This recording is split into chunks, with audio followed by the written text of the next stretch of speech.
ಆದಿಶಕ್ತಿ ಹೆತ್ತೇನಹಳ್ಳಿ ಮಾರಮ್ಮ ದೇವಾಲಯದ ಗರ್ಭಗುಡಿ ಹಾಗೂ ಅದರ ಗೋಪುರ ಕಟ್ಟಿಸಿಕೊಡುವ ಸಲುವಾಗಿ ಇದುವರೆಗೂ ಸುಮಾರು 31 ಲಕ್ಷ ರೂಪಾಯಿಗಳನ್ನು ದೇವಾಲಯದ ಅಭಿವೃದ್ಧಿಗೆ ನೀಡಿದ್ದೇನೆ ಎಂದು ಉದ್ಯಮಿ ಊರುಕೆರೆ ಜಗದೀಶ್ ತಿಳಿಸಿದರು.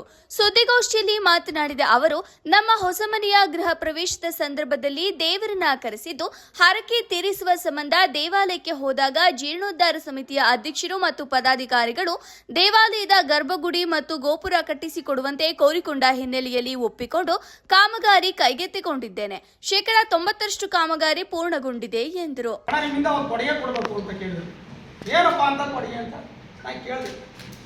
ಅಣ್ಣ ಗರ್ಭದ ಗುಡಿ ನಿಂತೋಗ್ಬಿಟ್ಟಿದ್ದೆ, ಯಾರು ದಾನಿಗಳು ಇದು ಮಾಡ್ತಾ ಇಲ್ಲ, ಅದಕ್ಕೋಸ್ಕರ ನಿನ್ನ ಗರ್ಭದ ಗುಡಿ ಮೇಲೆ ಕಲ್ಲು ಹಾಕಿಸ್ಬಿಟ್ಟು ಮಾಡಿಕೊಡು ಅಂತ ಹೇಳಿದ್ರು.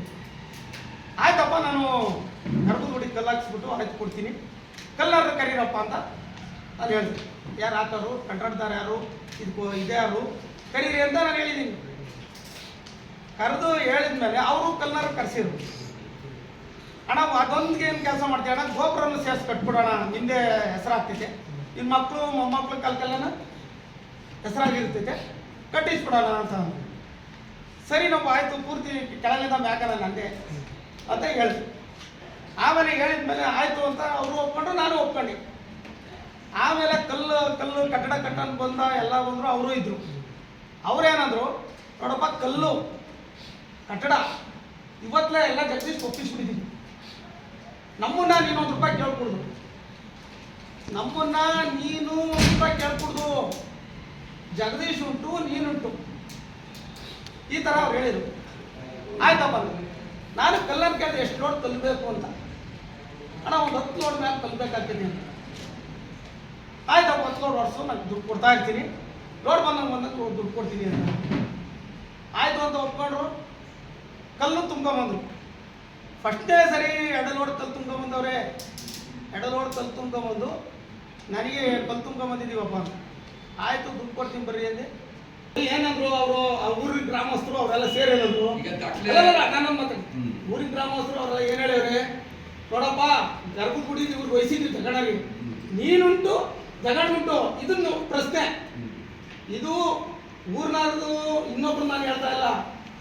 ಅವ್ನು ಕಲ್ಲು ಹೊಡ್ಕೊಂಡು ಅವ್ನು ಕಟ್ಟನು, ನಾನು ಇಬ್ಬರೇ.